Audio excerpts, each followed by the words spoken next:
जसं शिरोईचं घडेल चित्रकूटला गेले तर त्या नदीचं नाव आहे नाही मंदाकिनी. मंदाकिनी माता आहे. हा मंदाकिनी मातेचं तुम्हाला कारण अनुसूया मातेच्या पुण्याचं तिची सुद्धा बोडकथ आहे. 108 झरे निघाले त्या झऱ्यांची ती नदी झालेली बरं का.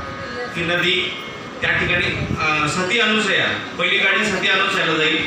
सती अनुसूयाला आंघोळ होईल. आंघोळ करून तिथे नाश्ता होईल. सती अनुसूया झाल्यानंतर गुप्त गोदावरी होईल जिथे गोदावरी माता गुप्त झालेली आहे. कारण प्रभू रामचंद्र जेव्हा वनवासाला आले होते ना तर त्या वनवासाचा जो रूट आहे तो रूट कसा करायचा कसा निघायचा तर हे गोदावरी माताने तिथून रूट दाखवला. म्हणजे तिथं गोदावरी माता प्रगट झाली आणि प्रभूंना त्यांनी रस्ता दाखवलाय.